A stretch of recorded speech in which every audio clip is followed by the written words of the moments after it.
Ho dèiem a titulars abans d'entrar a un partit i segona victòria consecutiva del Nàstic de Tarragona a Logroño per tancar l'any i calmar les aigües durant aquestes festes nadalenques. 3 punts que deixen els granes en zones de play-off, complint amb escreix les expectatives dipositades en aquest equip i en aquest nou projecte. Resultats i classificacions d'aquesta jornada de la Primera Real Federació, jornada 17, que va començar amb aquest Cornellà 1-0, Tarazona 2, Rayo Majadahonda 0, Unionistes 0, Teruel 0, Sestao River 2, Osasuna Promeses 1, Logroñés 0, Nàstic de Tarragona 2, amb aquest doblet de David Concha, Reial Societat B 2, Real Unión de Irún 2, Fuenlabrada 0, Celta Fortuna 2, Barça Atlètic 1, Ponferradina 1, Arenteiro 1, Deportivo de la Coruña 2 i Cultural Leonesa 3, Sabadell 0. Encapçala la classificació de Primera Real Federació el Celta Fortuna, el filial líder amb 35 punts i play-off descens per Cultural Leonesa amb 33, Ponferradina amb 33, Reial Societat B amb 30 i el Nàstic de Tarragona, que en aquest cas celebrarà les festes de Nadal, 5è classificat amb 29 punts. Descens per Tarazona, Rayo Majadahonda, Sestao River, Sabadell i Teruel, que tanca la classificació amb 10 punts. I com sempre, avui tertúlia interessant al dorsal 12 amb Carles Cortés i convidats per valorar aquesta classificació o almenys aquestes posicions de play-off descens del Nàstic de Tarragona quan fa una setmana precisament el projecte trontollava. Què tal, Carles? Hola Jesús, quines vacances de Nadal, quines festivitats nadalenques tindrem més agradables a Can Nàstic? Avui en parlarem, evidentment, en aquesta tertúlia del dorsal 12, amb un periodista, amb en Jaume Aparicio, Diari de Tarragona. Estava al Nuevo Las Gaunes a Logroño, veient aquesta victòria del Gimnàstic de Tarragona 0-2, i també amb un entrenador, en Sergio Paz. Amb ells dos farem petar la xerrada al voltant del partit a Logroño, però també del futur immediat. No només de la classificació, de les pròximes jornades, sinó de el mercat d'hivern, si és que n'ha d'haver o no n'ha d'haver. Tot això a la tertúlia al dorsal 12, us esperem.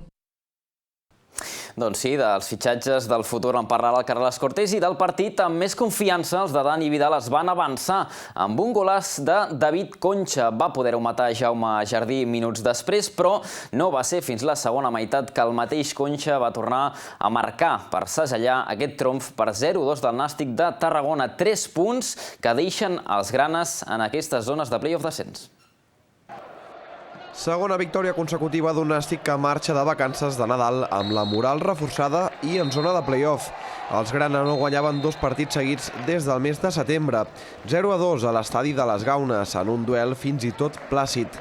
Lluny del nou estadi, els de Dani Vidal van oferir una de les millors versions del que va de temporada. En este último tramo de 2 meses parecía que nos costaba un poquito puntuar y al final sabemos que esto muchas veces va de resultados, no va de méritos. En los últimos 4 partidos hemos vuelto a tener una buena puntuación, que es lo que necesitamos para estar arriba, y la verdad que pues eso, muy feliz, muy contento por el trabajo del equipo, que creo que los chicos se lo merecen.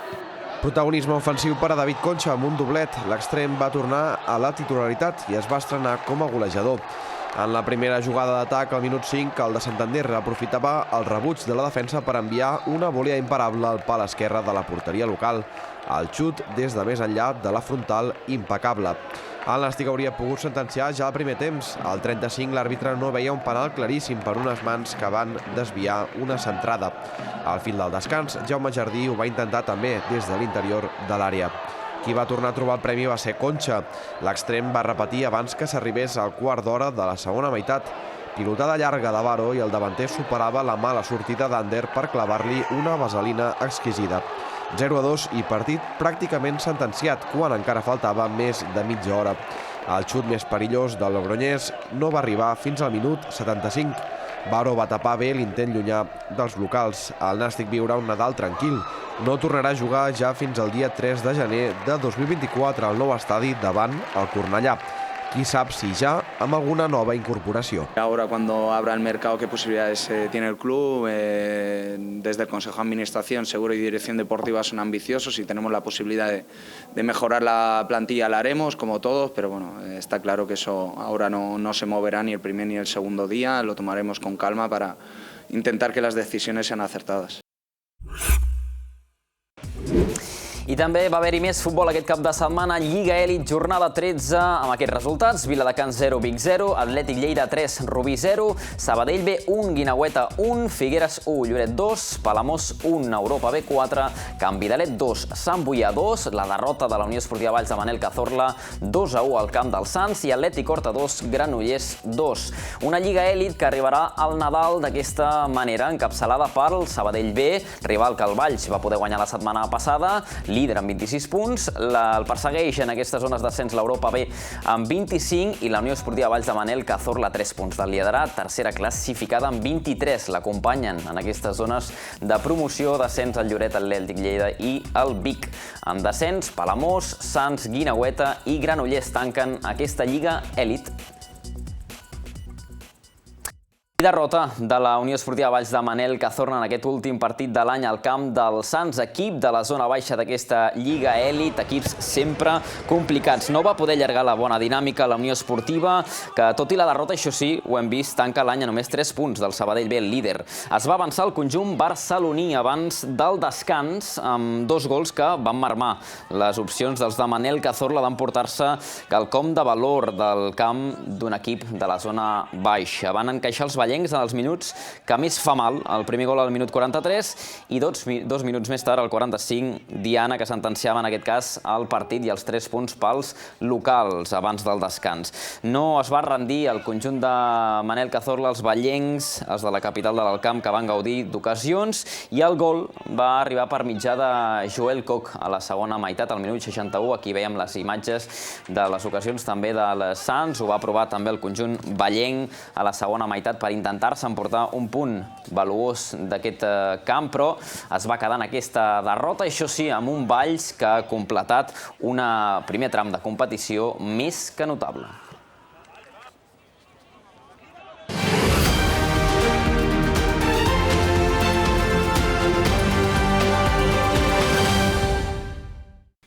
I ho repassàvem també a l'inici d'aquest informatiu, derrotes per Oca Global Salou i Ibersol CBT en aquesta jornada de l'E Plata. Repassarem resultats i classificacions d'aquesta jornada de bàsquet, que també hem tingut Lliga EVA i Supercopa Catalana Femenina. A l'E Plata, jornada 12, la derrota que dèiem, l'Ibersol CBT visitava la pista del Benicarló, 87-63 al conjunt de Jorge Serna. I l'Oca Global Salou, que perdia a casa 78-82 davant el Gran Canària, equip en zones de descens. En Lliga EVA va complir en jornada 12 el Club Bàsquet Valls a la pista del Salt amb 2 pròrrogues, ho repassarem, 87-92, i en Supercopa Catalana Femenina també jornada 12 es vivia la presentació dels equips del TGN Bàsquet al Palau d'Esports i va cloure aquesta jornada festiva amb victòria de les Liles 61-45 davant les Corts. Com queden totes aquestes classificacions? Doncs l'E Plata, encapçalada pel Cartagena, líder amb 11 victòries, i playoff descens per Benicarló, Sant Antoni, Oca Global Salou amb aquestes 8 victòries, 4 derrotes, Prat, el Ginet, Sant Feliuenc i Mataró. El play-out per l'Horta i el Gran Canària després d'aquesta victòria a la pista del Salou, i Palmer, Bàsquet Mallorca i CBT, zones de descens. En Lliga EVA l'encapçala els mateixos que la jornada anterior, Bisbal i Mollet amb 11 i 10 victòries, i s'ho mira de ben a prop el Club Bàsquet Valls, que ja en suma 9 de victòries, tercer classificat. Play-out per Martorell i Salt, i quart i octaus zones de descens. I en Supercopa Catalana Femenina hi trobem el Gramenet, líder indiscutible amb 11 victòries, el Manresa, que s'ho mira de prop amb 11 victòries, segon classificat, zones de playoff descens, l'acompanyen Hospitalet, Roser i CC, i el TGN Bàsquet, que és 8è classificat amb 6 victòries i 6 derrotes. De moment, descens per premiar Vilanova, les Corts i Prat. I dura derrota de l'Oca Global Salou a casa per la mínima i que es va acabar materialitzant a la pròrroga després d'un últim quart on els de Jesús Muñiz van concedir massa. No va poder evitar tampoc la derrota Isaac Mayo, líder anotador, novament amb 17 punts. L'Oca Global Salou va deixar escapar un partit que semblava tenir controlat. El conjunt de Jesús Muñiz va arribar a guanyar de més de 15 punts durant el tercer període, però va acabar perdent a la pròrroga per 78-82 davant el filial del Gran Canària. Els canaris van forçar el temps extra després d'un parcial de 14-28 a l'últim quart.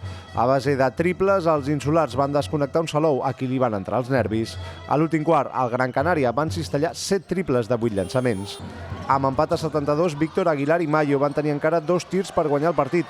Sense res a perdre i a tomba oberta a la pròrroga, els grocs van aprofitar l'empenta per emportar-se el duel. Yo creo que hemos hecho 3 cuartos que han sido muy buenos, donde teníamos el partido muy controlado, pero en el último cuarto pues nosotros haciendo lo mismo no nos han entrado los tiros y bueno, pues aquí Paunov, sobre todo en el último cuarto, Santana, pues han estado muy acertados en la línea de 3 puntos y quizás vernos, un partido que tenemos controlado, pues vernos en los últimos 3 minutos con un punto abajo, pues yo creo que a lo mejor mentalmente nos ha pasado un poquito de factura, ¿no? Un poquito de ansiedad en algunas acciones.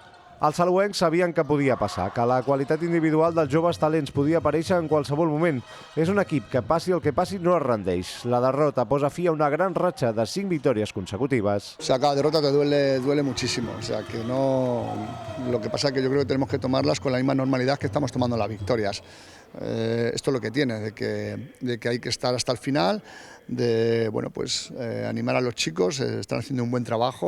Isaac Mayo amb 17 punts, Iker Montero i Bieixar amb 15, Víctor Aguilar amb 10, van ser els millors del Salou. El màxim anotador del duel va ser Arturo Fernández dels Canaris amb 19. Sense temps per pensar en la derrota, l'Oca Global Salou viatjarà dimecres a Eivissa per jugar a la pista del Sant Antoni, el tercer classificat. Serà l'últim partit de l'any, abans de les vacances de Nadal. I encara en Le Plata, derrota també per Lielsol CBT, amb una segona meitat que va acabar sentenciant els de Jorge Serna a la pista del Benicarló. Un parcial de 26-13 al tercer quart i de 22-13 al quart quart va deixar-los sense opcions. Bona actuació, això sí, de Bright Mensa en el seu debut amb 11 punts amb la samarreta del CBT. El Benicarló, segon classificat, va ser massa per Universal Club Bàsquet Tarragona, que el pavelló castellonenc va mostrar la mateixa imatge que durant tot el curs. Una primera meitat competitiva i una segona en què les opcions es van esvaint. El 87-63 final és un càstig molt dur després del que es va veure sobre el parquet en els 2 primers quarts, i és que els tarragonins van marxar al descans només 2 punts per sota. En el primer període parcial de 18-16, el 21-21 del segon reafirmava les bones sensacions dels de Jorge Serna. En tornar als vestidors, però el Benicarló va posar una marxa més i es va escapar sense remei. El parcial de 26-13 en el tercer quart és més aviat la norma que l'excepció aquesta temporada.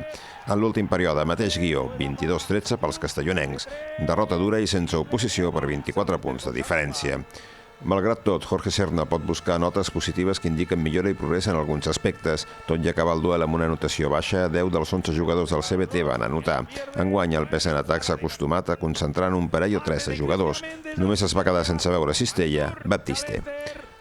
El màxim anotador dels tarragonins va ser el nou fitxatge Bright Mensa. El nord-americà, que va dirigir el joc en alguns trams i va voler tenir un paper protagonista, va fer 11 punts.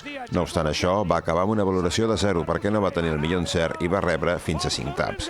El seu compatriota, Jacob Bonyassi, va fer 10 punts, David Fernández i Dani Tugores, 8. L'Ibersol CBT tindrà una oportunitat per refer-se de seguida perquè aquesta setmana hi ha jornada intersetmanal de Le Plata. Dimecres a les 8 del vespre, l'Horta Godella visitarà el Serrallo. Davant un rival directe, els tarragonins miraran de retallar distàncies amb la salvació.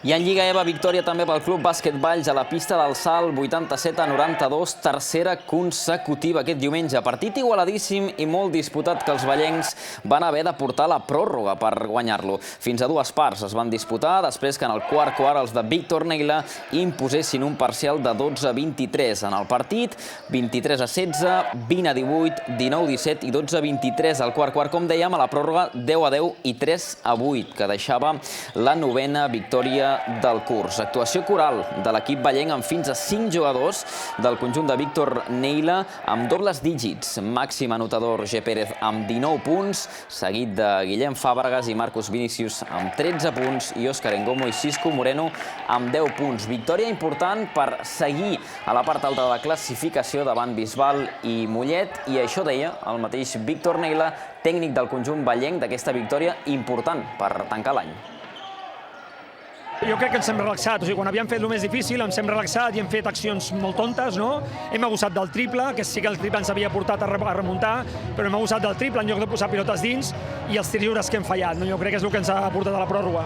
Però jo crec que ara el que necessitem descansar i poder treballar amb tot l'equip complet, com el tenim ara, i a veure si agafem la dinàmica de principi de temporada, no? I som més sòlids en els partits. I victòria també del TGN Bàsquet en la jornada festiva, també viscuda aquest diumenge al Palau d'Esports, després de la presentació dels seus equips. 43 equips del Club Lila, que es van presentar al Palau d'Esports. Després, immediatament, es va jugar aquest partit davant les Corts amb victòria 61-45, parcials de 18-5, 11-17, 10-13 i 22-10, clau per tancar aquesta sisena victòria. Fins a 3 jugadores van acabar amb dobles dígits. Sobresalta l'actuació boníssima d'Alba Ferrell amb 21 punts, 13 punts per Laia López i 11 per Clàudia Badillo. La pròxima jornada ja es jugarà després de Nadal, quan el TGN Bàsquet visitarà a la pista del CC, dissabte 13 de gener.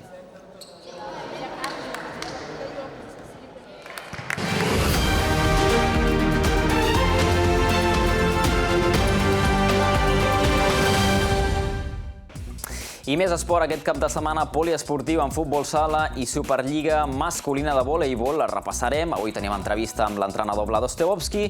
Amb tercera divisió nacional, jornada 11, el Torredembarra que perdia a la pista del Sant Joan d'Espí 12-2, dura derrota dels de Jeroni Ranyer, i el Salou que s'imposava a la pista del Solsona 3-6, en aquest cas el marcador del Salou de Manel Hidalgo. En Superliga masculina 2, jornada 11, nova victòria del vòlei Sant Pere i Sant Pau, que acaba invicta l'any a la pista del Barça 0-16-3. Les classificacions d'aquesta jornada en tercera futsal acaba d'aquesta manera, amb el Lleida líder amb 28 punts, el Salou, que és quart classificat, amb 22 punts, i el Balaguer i el Torredembarra zones de descens. El Torredembarra de Jeroni i Ranyer només amb un punt, cap victòria. I en Superliga masculina, que acabarà l'any d'aquesta manera, amb un vòlei Sant Pere i Sant Pau líder indiscutible, 32 punts, a 4 de la Eivissa, que és segon, i el Xàtiva a 11, que és tercer, classificat descens d'aquesta Superliga masculina 2 per Roquetes i Cisneros Alter de Tenerife. I abans de repassar la victòria d'aquest cap de setmana a la pista del Barça, el que tenim ja, i és l'última hora, són els rivals del vòlei Sant Pere i Sant Pau d'aquesta Copa Príncep que s'ha de disputar aquest pròxim mes de gener. Seran el mateix Sant Sadurniño i el Leganés. Ho veiem en imatges, No és el Leganés en el primer partit, sinó que el jugarà el vòlei Sant Pere i Sant Pau. Serà primer partit, com dèiem, el dia 12, que és divendres a les 5 de la tarda, amb el Leganés, i ja el dia 13, que és dissabte, al matí, el vòlei Sant Pere i Sant Pau, que jugarà contra el Sant Sadurniño. Ho veiem en imatges, dia 13 dissabte a les 9:45, a falta de 3:15 del matí. Després hi haurà semifinals i semifinals 2, en aquest cas dissabte a les 6 i a 8:45 del vespre. Rivals d'aquesta part alta que valorarem també amb Vlado Stevovski, aquests dos rivals del grup A i del grup B. I com dèiem, la victòria que permetia també segellar el passi a Copa Príncep ja segellat, de les setmanes anteriors del vòlei Sant Pere i Sant Pau, però acabava l'any el conjunt de Vlado Stevovski a la pista del Barça. Ho va fer davant un rival sempre incòmode, però per 0-16-3 en el partit, amb parcials de 31-33, 20-25, 16-25, competits els dos primers i superioritat imposada en aquest darrer. Com sempre, Samuel Pacheco, Julián García Torres i Elio Carro de Guas van tornar a liderar aquest triomf del Club Vòlei Sant Pere i Sant Pau, mantenint la distància que veiem a les classificacions de 4 punts davant l'Eivissa i 11 respecte al tercer classificat. Amb rivals ja i amb el cap segurament posat els de Vlado Stevovski en aquesta Copa Príncep. I el que volem fer ara és precisament parlar amb el tècnic del Club Vòlei Sant Pere i Sant Pau, que ja el podem saludar aquí amb nosaltres. Vlado Stevovski, ¿qué tal? ¿Cómo estás? Muy bien, buenas, ¿cómo estamos? Ara coneixíem, Vlado, els rivals, aquest Sant Sadurniño i Leganés de la Copa Príncep que s'ha de disputar al gener a Cantàbria. Primera valoració ràpida, abans d'entrar una mica en matèria de l'equip i sobretot de ser un dels equips invictes, aquest 2023, que acabareu l'any amb els millors resultats possibles, però valoracions d'aquests dos rivals. Bueno, la Copa Príncipe es una competición donde están los mejores equipos de la primera vuelta y también estamos nosotros, así que no hay rival fácil. Nos ha tocado un grupo con Leganés y San Sadurniño, así que San Sadurniño ha perdido solo un partido, Leganés no ha perdido ningún partido hasta ahora como nosotros, y es un premio por todo el trabajo que hemos hecho en esta primera vuelta, y además nos tiene que servir para ver el nivel de los equipos del otro grupo y, como siempre, salir a ganar.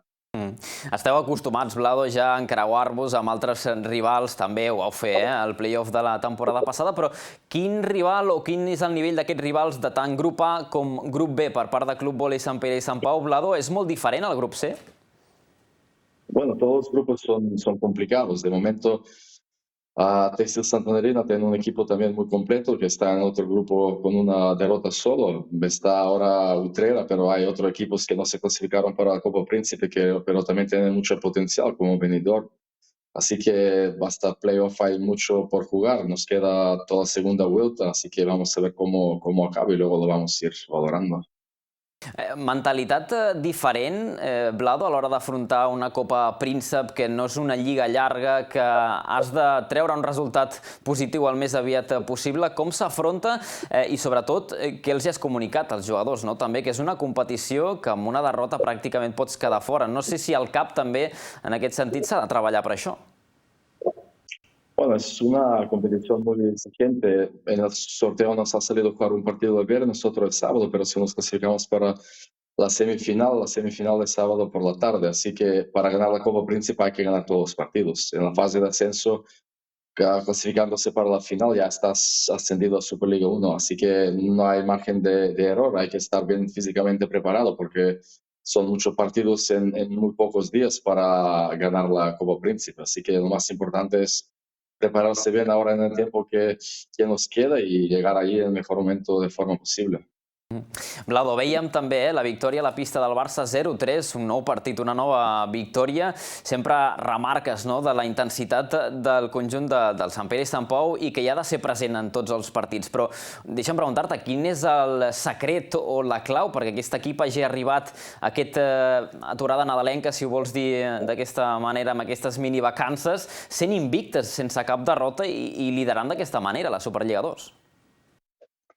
Bueno, como digo siempre, el trabajo diario. Lo más importante es estar bien durante la semana en los entrenos. Cuando algún entreno no hemos estado bien, ya se ha notado en los partidos, pero lo más importante es el trabajo. Así que llegar cada fin de semana con mejor forma posible, trabajar bien y el fin de semana salir a ganar. De momento nos ha salido todo bien. De los 11 partidos que hemos jugado, hemos ganado todo. Hemos perdido solo 4 sets, así que estamos contentos por cómo va la temporada. Pero como digo siempre, los chicos están trabajando muy bien, tenemos un grupo muy competitivo, muy trabajador y esto es muy fácil para un entrenador. Una ràpida, Vlado, pot perdre aquest Club Vòlei Sant Pere i Sant Pau també? Pero no se me ha cortado. No sé si s'ha escoltat, però t'ho repeteixo. Si pot perdre aquest Club Vòlei Sant Pere i Sant Pau, Vlado? Lo siento, no se entiende bien la pregunta, me sabe mal. Ara te la repetim ràpidament, però si pot perdre també aquest conjunt cooperativista, si podeu perdre.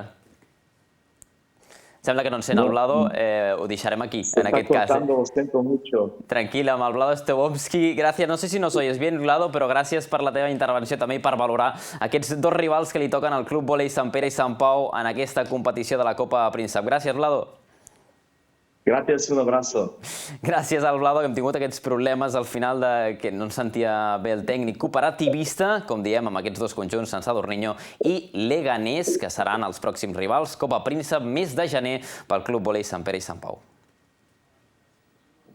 I dia molt especial, deixant de banda els esports de pilota amb el voleibol, dia especial dissabte a Vila-seca amb la celebració dels 50 anys del Club Patí Vila-seca, jornada d'homenatge de tota la família d'aquest club històric del territori i visita i actuacions al llarg de la vetllada d'autèntics emblemes d'aquest esport.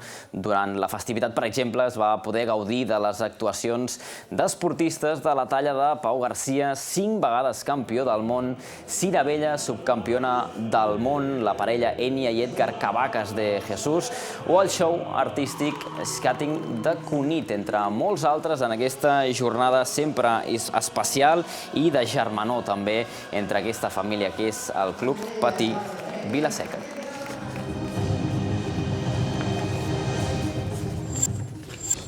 I també ens situem en l'anella mediterrània, al velòdrom, en aquest torneig Masters of Freestyle celebrat aquest cap de setmana. Espectacle que ha congregat unes 2.500 persones per viure durant aquests 3 dies des de divendres les acrobàcies i les grans actuacions d'aquests pilots que han fet les delícies dels amants del motor. Entre ells, o alguns que van participar en aquestes 3 jornades especials, hi havia Raiko Díaz, Saúl Mengual o Dani Martínez, que van fer acrobàcies d'aquest tipus i espectacularitat, com la que estem veient, aquests salts increïbles en aquest escenari del velòdrom de l'Anella.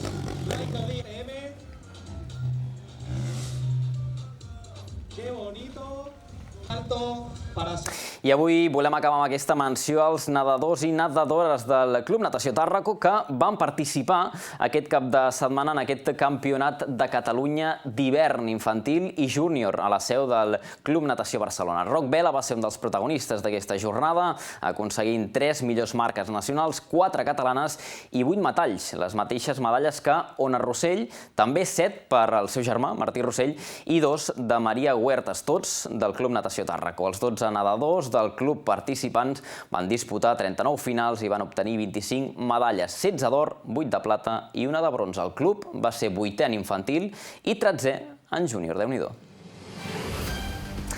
I amb aquesta última apunt esportiu ens acomiadem d'aquest dilluns més esport al llarg de la setmana TAC 12. TV Baixa, gràcies per la seva atenció. A reveure.